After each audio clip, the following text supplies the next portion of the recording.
Okay, go for it, Dave. It's all yours. Okay, thank you for the nice introduction. So I'm going to slip the mask off, but I may have to pop it on if there are people around me because we are in a very difficult time. So welcome to the third of our 3 series, my 3 major highlights of Israel, and also they all have that theme of Herod the Great. So we've already been in Caesarea. We saw the amazing port that he built for the Romans. We've been up on Masada where he planned his escape. And then we learned that he may not have even gone up there in person, King Herod, but we know the rebels were there 70 years later. And now we're doing the last of the 3. We're going to be touring Jerusalem, and nothing more appropriate than doing it here on Erev Tisha B'Av. And for you guys, it is already Tisha B'Av. So we're going to start our tour where I'm standing today. And I was just listening to the service before, the readings. And many times there was a mention of Har Zion. So here I am actually on Har Zion, Mount Zion. Jerusalem has many mountains, Mount of Olives, Mount Scopus, Har Moriah, where the Temple Mount is. But I am on an area called Har Zion. And behind me, and we're going to focus on it shortly, is one of the 8 gates of Jerusalem, Zion Gate, Shar Zion. So we'll be going through there shortly. So what I want to do now is just quickly review with you the other walls of the city. So I'm just going to swing my camera around. Swing it around. Okay, so what we have here, is a wonderful map. And here we are at Zion Gate. Okay, that's where we are touring today. The other gates in order are Jaffa Gate, the New Gate, Damascus Gate, way up here, Herod's Gate, Lions Gate, and it's through Lions Gate that the soldiers came in 1967 to reclaim the city after it was controlled by the Jordanians. Then we have the Golden Gate, which is closed, waiting for the Messiah. And then Dung Gate, we'll be seeing that shortly. And here we are at Zion Gate. So our tour today will be from Zion Gate. Quite appropriately, we're going to be walking along Chabad Street, through the Jewish quarter, finishing at the Kotel. So I've got someone else doing a similar trip behind me. So that's what touring has come to. Tour guides looking into cameras. So, whoa, we've got competition. So let's come back, and I just want to show you Zion Gate. And what you can see quite clearly are the bullet holes. The bullet holes in Zion Gate are not from 1967. Many people get confused, but this is from the war in 1948. So it was actually fighting here that took place when the Jews were actually forced out of the old city. So again, from 1948 to 1967, we do not have a Jewish presence in the old city. So we're going to make our way through the gate and make our way towards the Jewish quarter. As we go through the gate, I go straight, and then we have a sharp right-hand turn. And this is very common in medieval gates. The gates and the wall system were set up in the time of the Ottoman Turks by Suleiman the Magnificent in 1540. There was traffic coming by. So 1540, the walls were built, and that 90-degree turn helps slow any invasion. So I'm just going to scan back towards the gate, and that's where we've come through. I want you to notice above, you can see the walls, and you can see a railing. So a very nice tour that we can do when you're next in Israel is to walk along the rails of the old city walls, which can be a lot of fun. So the old city is divided into 4 quarters. I'm sure many of you are familiar with that. We have a Jewish quarter that we're going to be touring, a significantly large Muslim quarter, a Christian quarter, where many of the religious sites for the Christians are. And we are now walking through the Armenian quarter. That's the forgotten quarter, the smallest of the quarters. And there's about 2,000 Armenians here. And they've been here actually since about the 4th century. So they've got an ancient claim to a section of Jerusalem. And the Armenians are Christians with their own interpretation of the Christian traditions. Just want to show you this. It's all scratched over. It is a little bit of a poster. And often they are very clear. And it is reminding the world of the Armenian genocide. So it looks like the Jews and the Armenians have something in common, because during World War I, it's believed that the Turks massacred about a million Armenians. And many of them during that time made their way also to Jerusalem. So that's the Armenian quarter. And from there, I turn the corner and I'm on a little avenue, quite appropriately for today, called Chabad Street. So we're going to be walking along Chabad Street into the Jewish quarter. As I scan across, keep your eyes over that way, and you can see Mount of Olives. The fence is in the way a little bit, but Mount of Olives was once under Jordanian control, but today it's under Israeli control. And on Mount of Olives, we have about 100,000 Jewish graves, the oldest of which date back to the time of the Second Temple. And there are some amazing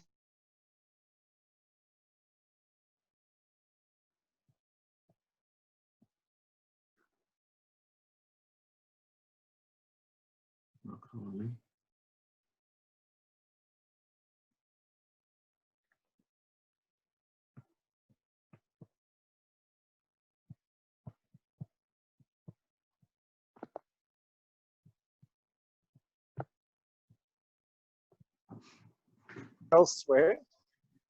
And the one I'm referring to is Menachem Begin, who was buried there alongside two friends of his who lost their life during the War of Independence.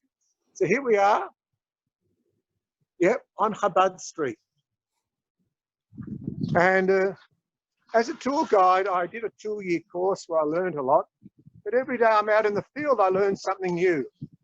So as I came here today, I was walking along Chabad Street and I realized why it got its name. So I'm just going to go a bit further forward into the Jewish quarter, which is live and bustling today, with about 5,000 people living in it. What we've got to recall that in 1948, the Jordanians start the War of Independence, and they come in here and all the Jews are removed. There's a battle, people are killed, and all the Jews are removed. It's actually a famous photo of a young girl just running out under that arch that we just went through, in fact. So from 1948 to 1967, we did not have any Jewish presence here. Then in 1967, in the Six-Day War, after a big battle at a spot a bit further away called Ammunition Hill, that's where the Jordanians had a major outpost. After that battle, the leader gave the all clear to try to come into the old city.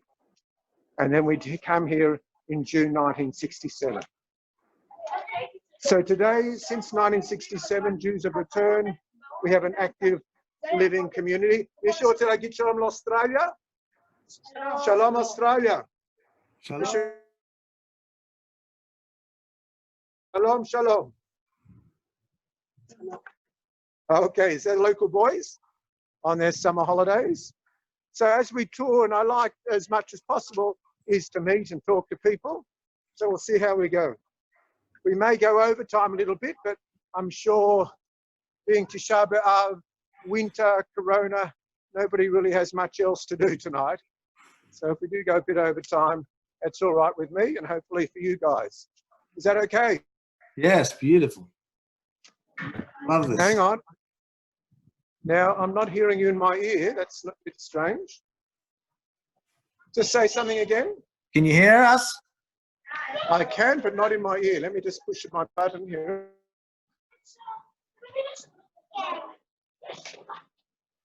Okay. Okay, so here we are. And I learnt this the other day. So this is where the Chabad had their first synagogue in Jerusalem. It was built in 1858 in honor of Rabbi Menachem Mendel Schneerson. And on the second floor, there is a plaque, and also you can still see the Aron HaKodesh upstairs. Next time you're in Israel, maybe we can sneak upstairs and actually see this, one of the very earliest Chabad synagogues. Can you hear me okay? Yes, yes. Great, okay. Oh, now you're back in my ear, which is good. Okay, so we're now going to make our way down towards the Kotel with many, many stops. And our first stop is looking down at these spectacular Roman pillars. So in 1967, when Israel comes back here, we start doing a lot of archaeology in the old city. And we were able to do this because the old city was basically ruined. Now, I want you to put up a picture now, please. Picture number 1.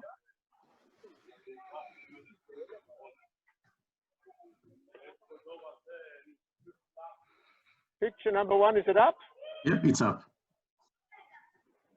Okay, so what we are looking at here is a map. This is the world's oldest map of Jerusalem. It's called the Medba map. Why Medba? Because in Jordan, in a town called Medba, they discovered in 1880 this spectacular mosaic. This is only one section of the mosaic. The mosaic is of the entire region, but in great detail is Jerusalem. And if you look very much in the middle, I put a circle around a blue area, and that shows you the pillars. So archaeologists knew that somewhere in Jerusalem in ancient times was an important marketplace. This marketplace was called the Cardo, like the word cardiologist, the heart of the city. And this map dates back to a period of time from 132 AD. And that's when the Roman Emperor Hadrianus redevelops the city. Now, the Jews were originally quite excited, but he was making it a pagan city. And hence, the Jews started rebelling, and that is what we know as the Bar Kokhba revolt. So this mosaic is dated from the 5th century, and we knew that these pillars should be somewhere, but it took until 1967 for archaeologists to dig down. We can go back to live. Go back live, please. And we went down all that way down to about 100 feet below, and we found the ancient Roman street known as the Cardo. So we're going to be leaving the Cardo region and making our way into the heart of the Jewish quarter. And it's quite busy, people coming and going, everybody well behaved with their masks on. So we're now coming towards the center square of the Jewish quarter. And I want the next slide up, please.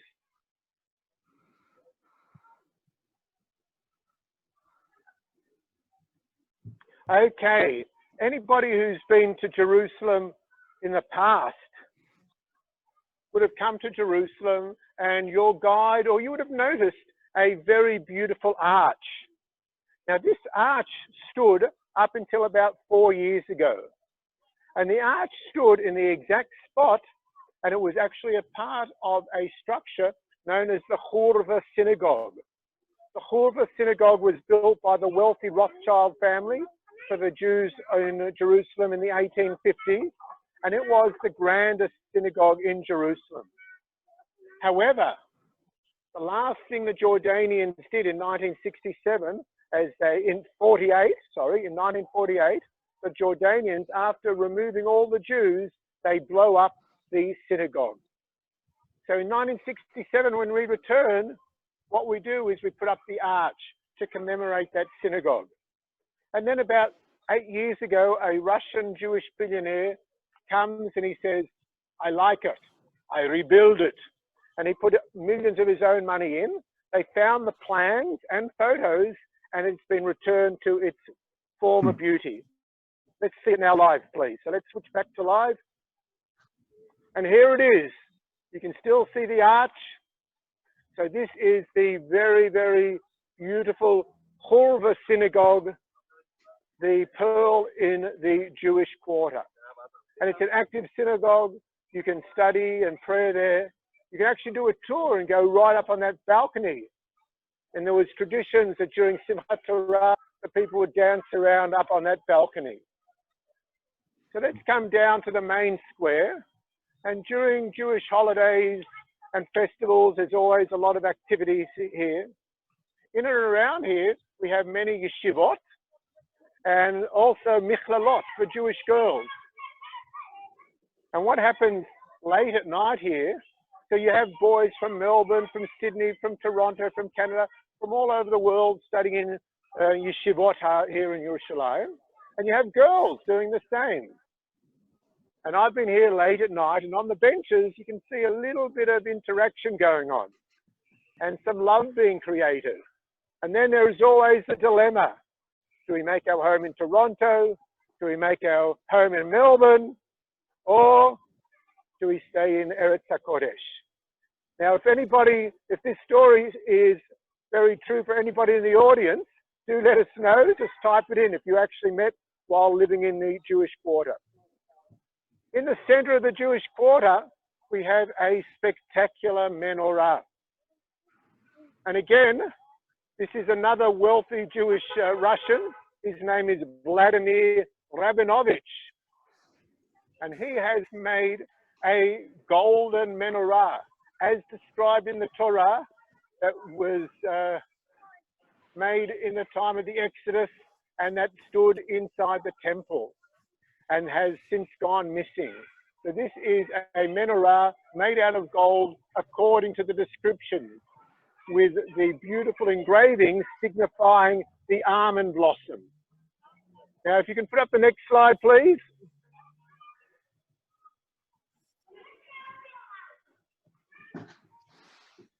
So here we have, so there is a debate or a discussion, what did the menorah look like? So we have the biblical description, and that's what this one we see is based on. But since then, we have found 3 archaeological finds which are giving us images of the menorah. The most famous one is on the right, and that's from Rome in Titus's Arch. This is the Romans' interpretation of what the menorah looked like. And here they are, the Romans celebrating the destruction of the temple and taking away our menorah. And it's this menorah, actually, the design of the menorah, which is used on the Israeli coat of arms. But since then, on the left, we have found 2 others. The bottom one is actually carved on a wall in a house in Jerusalem from that period. And if you look very closely, you can see, again, the 7-branch candelabrum decorated. And a fascinating one that I love visiting is from a synagogue. One of my favorite sites in Israel, it's called the Synagogue of Magdalena. And it's a wonderful place where Jews and Christians can meet, because the town of Magdalena is significant in the Christian text, but it has there this amazing bimah. So carved into the bimah from the 1st century is their interpretation of what the menorah looked like. Again, 7 branches with a triangle base. So until it's found, we will never know exactly what it looked like, but these 3 may be quite accurate. Now let's go back to live, please. So while we were talking about the menorah, I've been walking around the old city. And again, we have an active city with homes and people. And then we come to this fence. And deep down, I'm going to climb up and look down. Hopefully I won't lose my camera. And you can see some rocks. You see all of those rocks. It's not rocks. This is known as the Broad Wall. So this was found in 1970 by the archaeologists. Going across there, it's about 10 meters. The height of this wall was from down there way up to the top window. It was a humongous wall. And this wall dates back to Beit Rishon, back to the time of the first temple. This is the northern wall of the old city of the first temple. And now this is very, very exciting. I wanted to show you a quote from Yeshayahu, Isaiah. And ye have numbered the houses of Jerusalem, and the houses have ye broken down to fortify the wall. Yeshayahu 22 verse 10. And I want to show this to you, that basically they're saying to, if you look over in that corner there, you can see the remains of a house. So basically Yeshayahu is saying that people's houses were removed, were damaged to build the walls. So here we are seeing the walls of the words of Yeshayahu in front of us. So a very, very exciting find. And it was decided just to leave a section of it so we could continue with the city. But way back in 1967 or 70, this is what it looked like. But today we have the neighborhood and one small section of the wall. Okay, so that's a little bit of Beit Rishon. And from here on, we're basically going to be focusing on the time of the Second Temple. Just going to have a quick drink.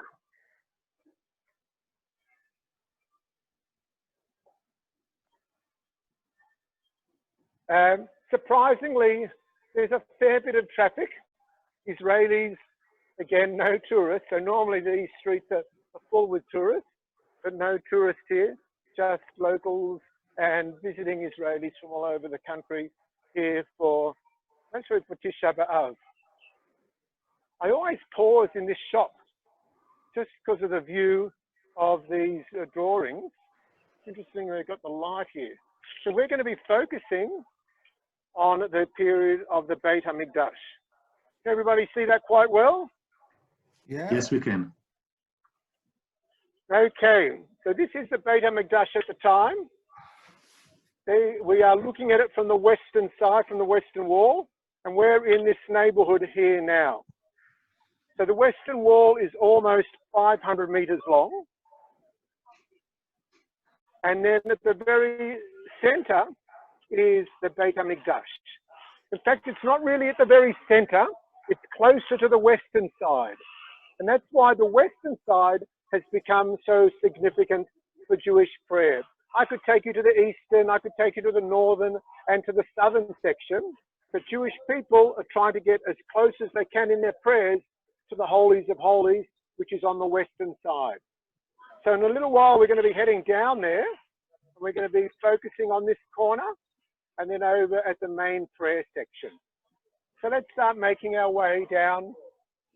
I know you guys have already started your fast, but in Israel, it's still not Tisha B'Av, so cafes and restaurants are still open. So we're going to start making our way through down towards the western wall.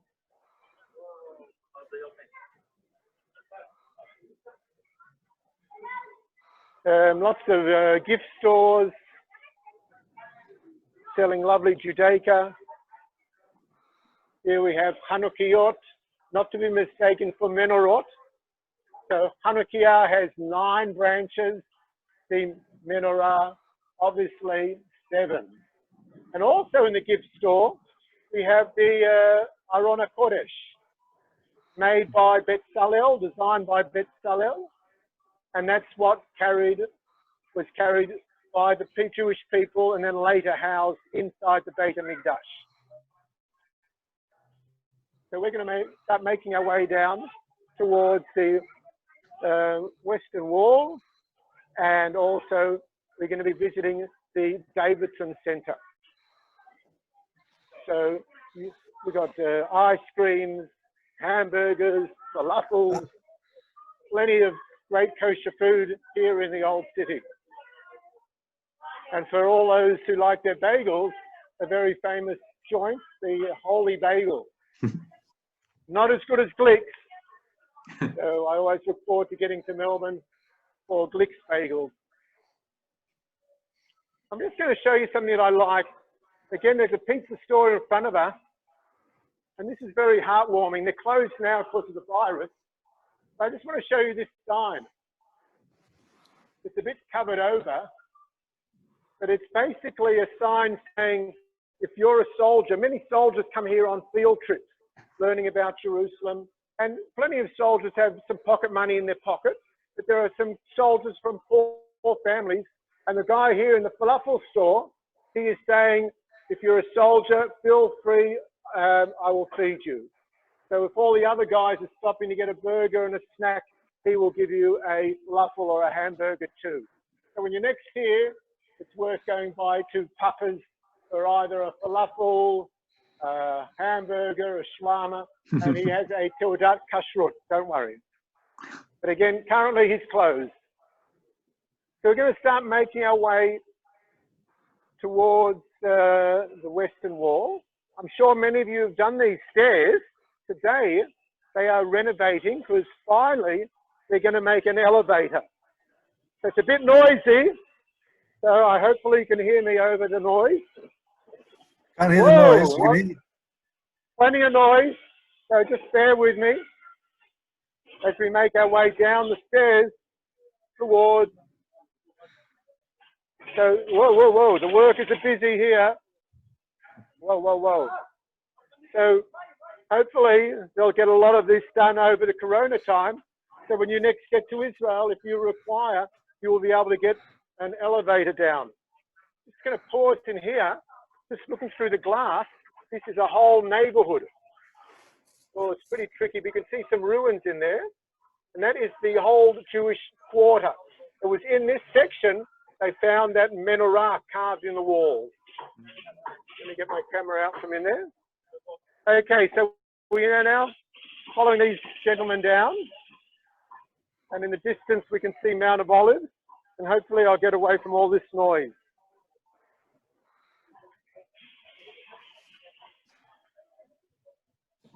So traditionally, we have people here wanting tzedakah and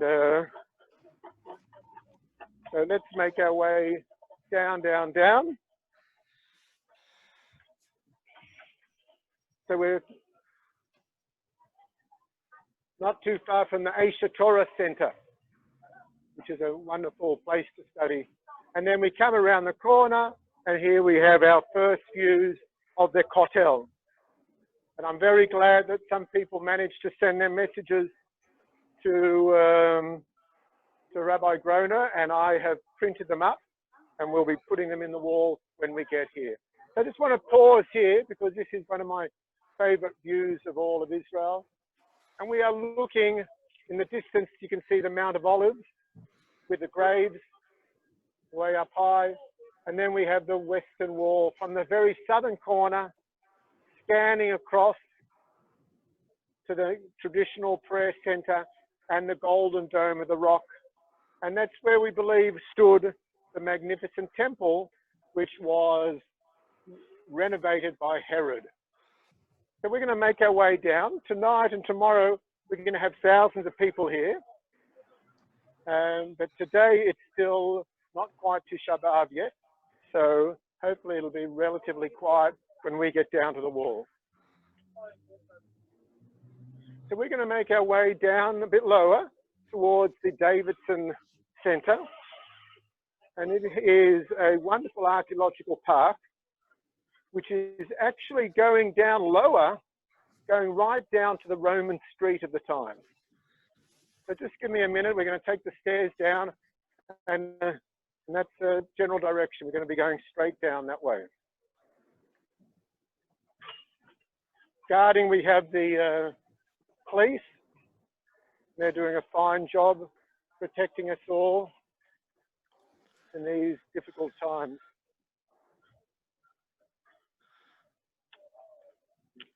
And not far from where we are here is the city of David, Ir David.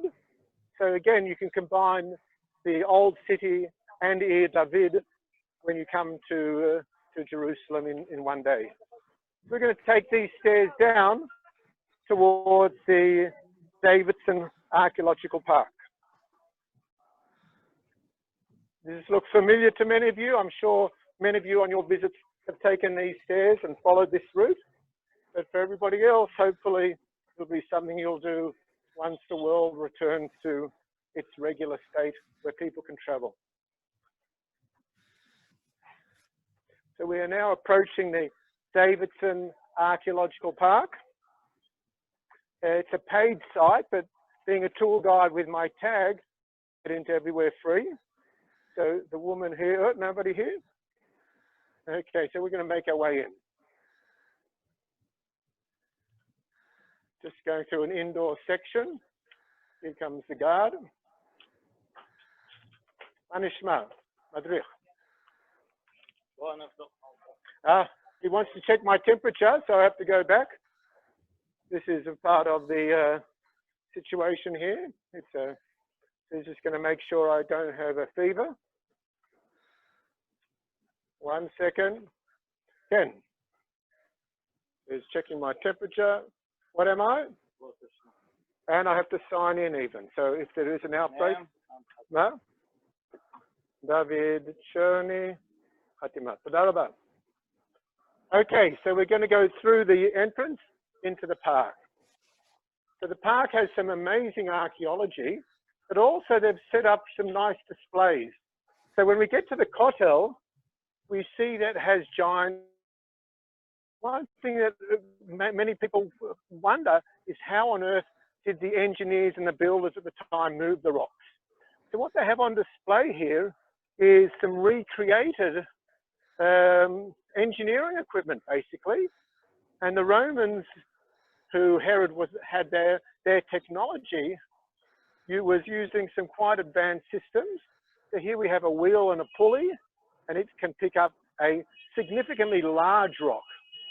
But again, when we get close to the wall, there are some giant pillars which are almost, so they would not be moved like this. And then there are other pulley systems on display as well. So so let's go past these workers. So already you are looking at the southern wall. Let's just get past the noisy car.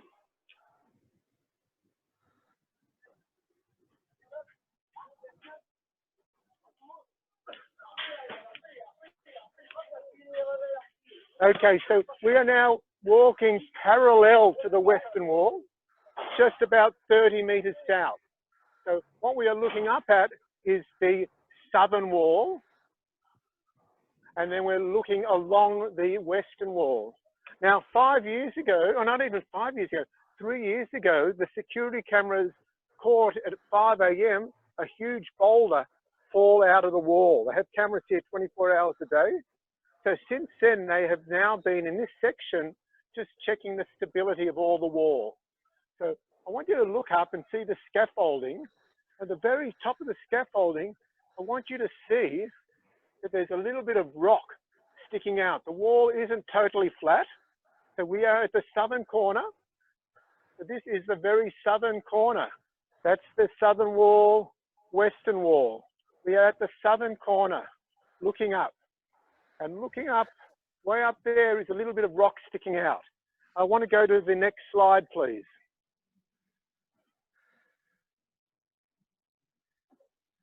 And that slide is of Robinson's Arch. So this was an overpass leading up to the temple. That was one of the accesses to get up to the temple. People climbed up through there. Now that arch has since collapsed, but where the scaffolding is where they are renovating it. And I want you to look at the sketch. And that sketch is from the 1850s, and you can see somebody actually sitting under that arch. And that's just to highlight how extensive the digging has been. So I want you to, again, to look at that picture, see him sitting there, and now we'll go back live. Back live, and that's way up there.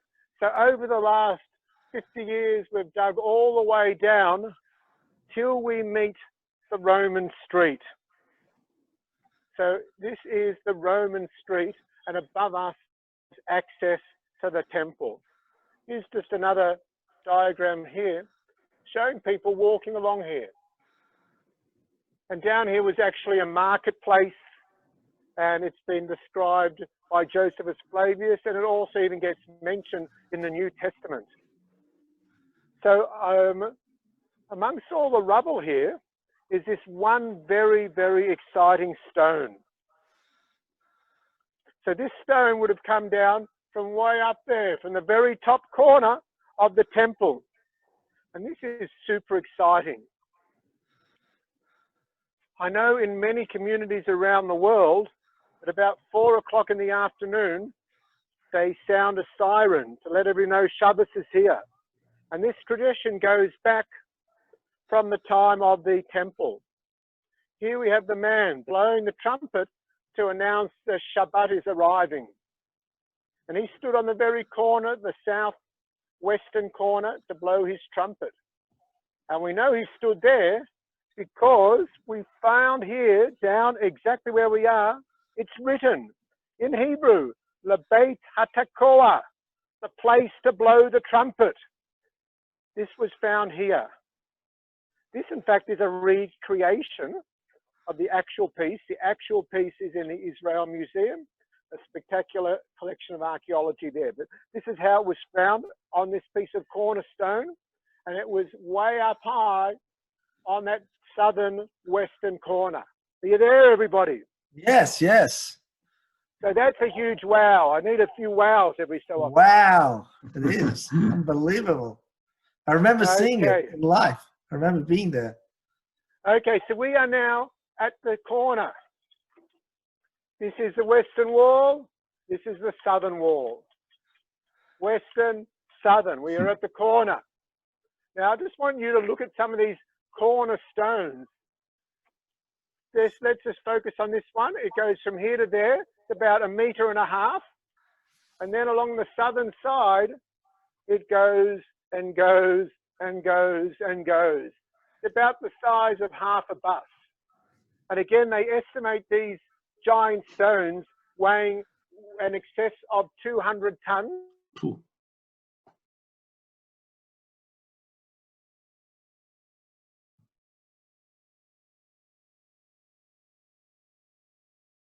The kotel. It's block on top of block, and each block is about 1 inch indented. So it's actually not quite a pyramid, but it is slightly sloping inwards to maintain its stability. So we are at the ancient street level. This is ground zero of the Jewish world with the temple above us. So when we go over to the traditional temple, the traditional area of the kotel, that's not it's not a ground zero. There are ruins under that, and they're actually excavating them today. So I am walking along that street now, the Roman street where Jews were. Here we have the stores.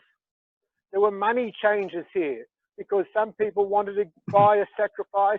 They would come with their money from wherever they are, purchase a sacrifice. This takes us down underground to the foundations of the wall, where there's another about 10 levels of stone. And when you do the City of David tour, you can end up coming out of that ground spot there. It's a spectacular combined tour. So these are the stores of the period of the temple. Now, today is Tisha B'Av. Tisha B'Av, we commemorate the destruction of the temple.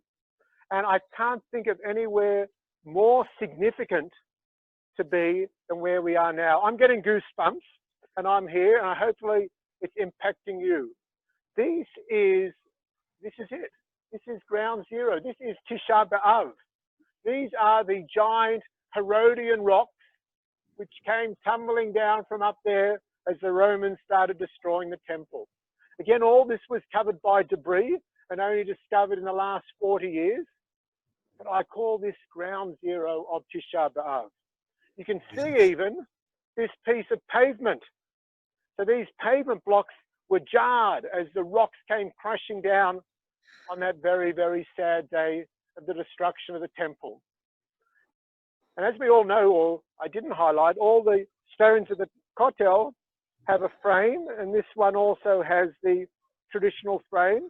So it also came from above. So basically, this is ground zero. I don't think there would be a more appropriate place on planet Earth to be thinking about Tisha B'Av, the destruction of the temple, and a chance also to pray for the rebuilding of the temple. Amen. Amen. So we will just continue in this section a little bit more, taking in the otzma, the power of these rocks which came crashing down from way up high in the outer walls of the temple. So before we make our way, before the Temple Mount, yes, sorry, the surrounding walls, yes. Okay, so I'm just going to go up here a little bit. So before we ever went up to the temple, we would buy our sacrifice. What else would we do before we went up to the temple? Mikvah. Mikvah, exactly. So what we have found in the ruins here are some stone-cut mikvahs. So just walking across here, and we are now basically on the edge of the mikvah, looking in, and I can actually make my way down. Making my way down. It's dry at the moment, but there is a little bit of moisture. So this is a stone-cut mikvah. And then I'd come up on the other side. There's a barrier. Now, for many people, they'll say, oh, I know what the barrier's for. Separation of men and women. But that's not true. It's a separation of being pure and impure. So there's no contact as you go in or out of the mikvah. And next door too is another mikvah nearby. And now we're looking at the back of those shops. So we're going to make our way up and out of here on our way to the traditional section of the kotel. Oh, it's warm. So I'm going to have a quick drink. Amazing place at Davidson Center. Amazing place.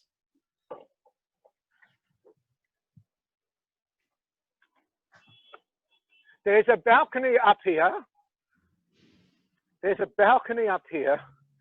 And Israel, or the Jewish world, is a diverse people. We have Orthodox. We have many different branches of Orthodox. We also have Reform and Conservative. And for many years, the Reform and Conservative felt a little bit left out.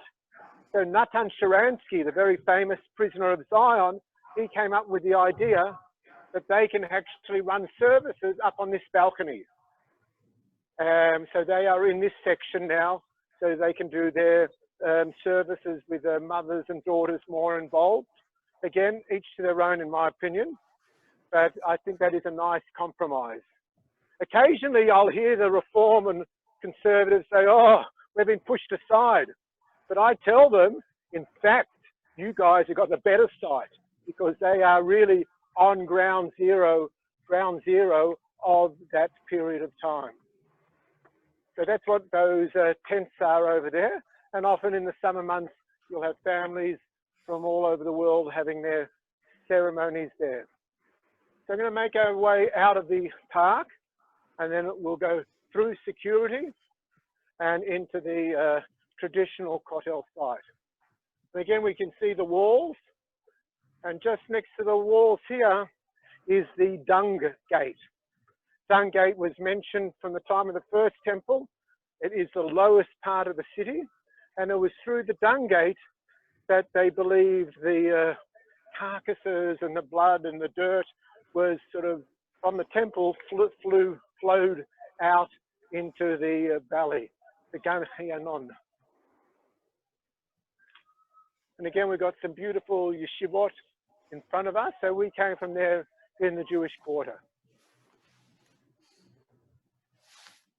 So we're just going to leave this lovely garden. In the summer, even when there's a period of normalcy, they actually have events in these gardens. people have put up big tents and had major events that can be rented out. Okay, I'm going to get a minute of shade as we walk across. Woo! So from here, we'll make our way to the more traditional kotel. Take a drink, David. Yeah, no, I think I should. You can't. I can drink. You can't. So I'm just having a little suck on my straw as we head up the stairs, and we'll be over at the kotel shortly. Whew. It's been cold and wet in Melbourne. It's not that bad, actually, the past few days. For this time of the year, it's usually colder, unless we got it wrong. But Okay. I could have done a shorter cut than there, but anyhow. So we're going to make our way through security towards the kotel. And again, this whole scene is so different from the norm. And hopefully, with some divine intervention, with prayers, this whole craziness will come to an end. Amen. what's the restrictions now at the kotel? Are there any restrictions? Oh, you'll see it it'll become clear very shortly. Let me just get my breath back. So we're going through security now, and you'll see all the restrictions shortly. So I'm going to put my bag through the X-rays. I've got my water. Place the camera here. Look at the man.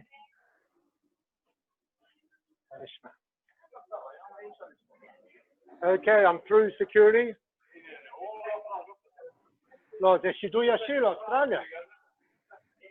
Shalom.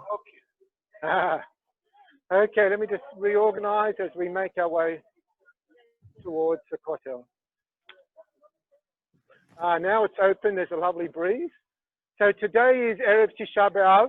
There's going to be thousands of people here over the next 48 hours. And that's a big concern for people like my wife, who is an epidemiologist. So we don't like crowds.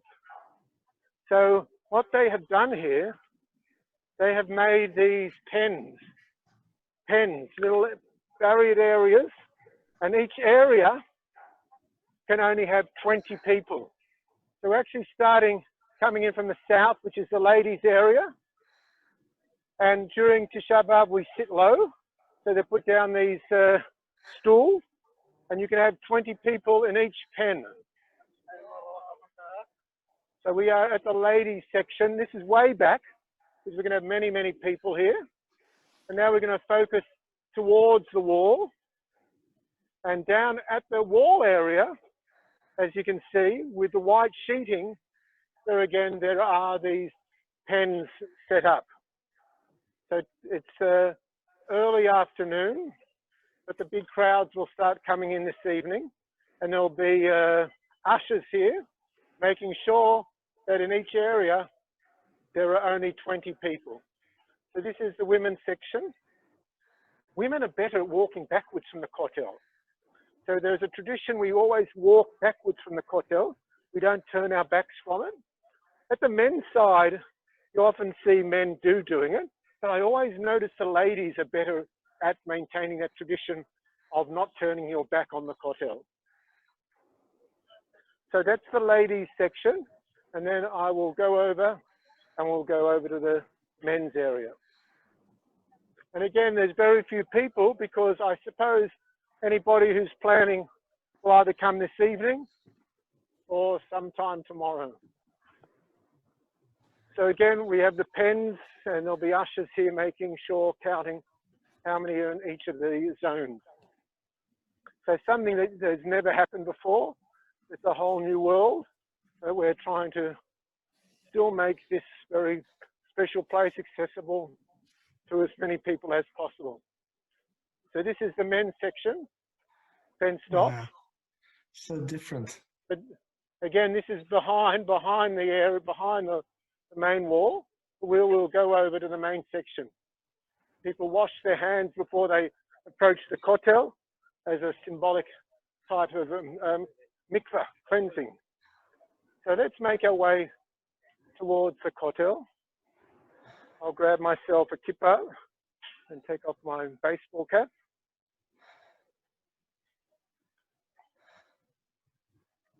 So it's very quiet, but there is still a fair bit of activity, soldiers, families. And over here on our right are our friends from Chabad. This is live to Melbourne, Chabad, Melbourne. And I'd like to name Tefillin. They never stop. What's your name, Rav? Rav Israel. This is Melbourne, Chabad. 120 Anashim. Okay. 160. So, 160. So I'm going to put my camera here. Well. Shalom. I need a safe spot to balance. Tell them you're doing it for Chabad. Yeah, no, I told you it was Chabad. Yeah. Okay. So, I'm left-handed. I'm Sad Yamin. I get my bag off. Good on you, Dave. Okay. And together, once I have my talis and tefillin, we'll go to the wall. And then I'll ask you to release the speaker, and we will all say Shema Israel at the kotel. Beautiful. Baruch atah Adonai Eloheinu melech haolam asher kiddushanu b'mitzvotav v'tzivanu b'tzitef b'tzitzit. Amen. Amen.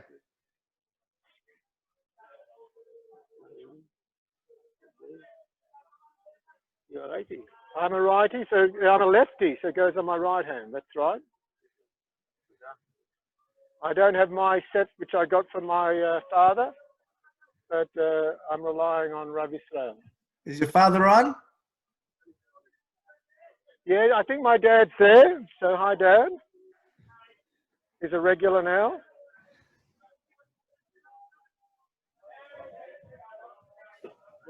Baruch atah Adonai Eloheinu melech haolam asher kiddushanu mitzvotav v'tzivanu v'aniach tefillin. Amen. Amen. אמן. מפה אני מסתדר. 1, 2, 3, 4, 5, 6, 7. Ran away. Did he disappear?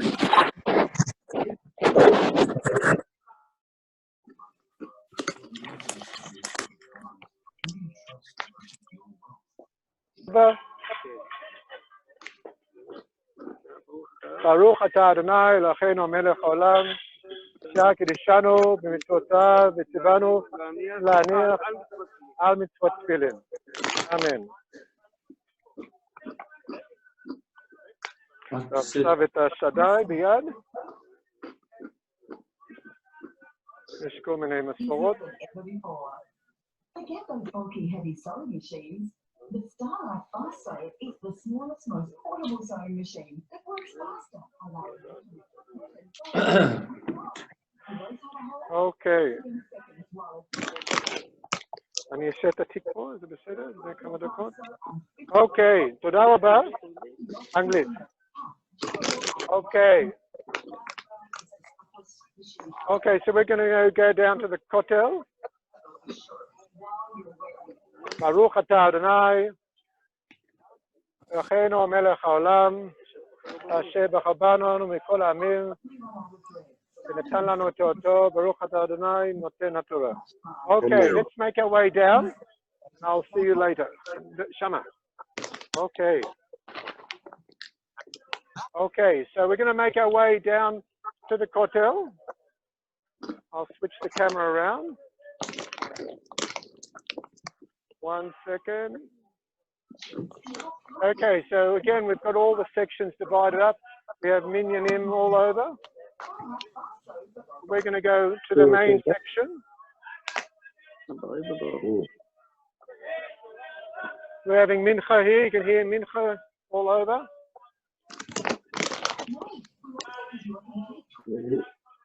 Okay, so I'm going to ask you, Mendel, Yeah. to switch everybody on, please. Shimshon, can you switch everyone on? Can you unmute everybody? Yes, I just did. Okay, we're all unmuted.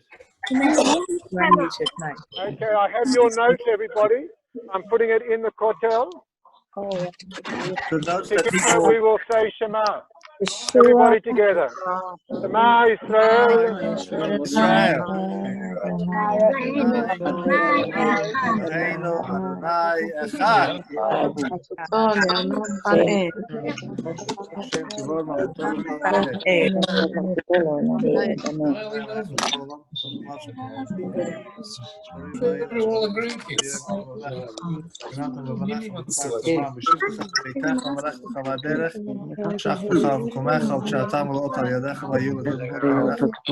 וכתבתם על מזוזות ביתך ובשעריך.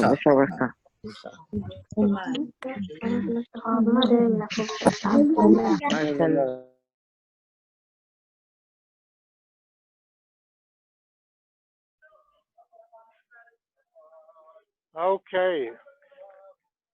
So we'll just enjoy our moment here. You can hear me still? Yes, we can. Yes, we can. So again, there are minyanim all over, all doing mincha. And tonight, or this afternoon, late tonight, the crowds will come and we will all be praying to commemorate the Beit HaMikdash and also to hopefully one day be able to return to the new Beit HaMikdash. Amen. So I think it's been truly a pleasure to be with you these 3 trips, and I couldn't think of a better place to be finishing with you. But our time has come to an end. So again, I wish you all health, and I hope with your prayers, let's all have a silent prayer to have an end to this very nasty epidemic, and hopefully the world will return to be its healthy self. People can continue then to love, travel, and be with their loved ones. So everybody just have a silent prayer for that to happen, and that we'll have the Beit HaMikdash and the Mashiach very soon. So on that note, I say goodbye to my friends in Chabad and look forward to meeting you all in person when things do return. So I'll leave this so on much, as I David. You were absolutely marvelous. You're a great tour guide, and we're very, very happy that you did it for us. And I'd like to thank our sponsors, Tom and Izzy Jacob, and Shimshon Moran for being the tech manager, and for everybody for coming. What a beautiful thing just to see a look at the Kotel now. It's just, there's no words to describe it.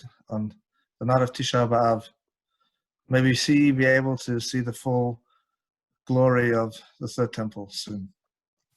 Thank you so much, David. Amen. Thank you. Thank you. Thank you. Thank you. Thank you. Thank you.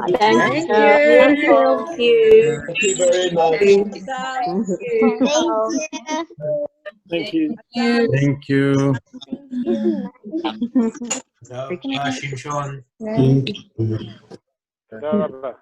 Come the cats.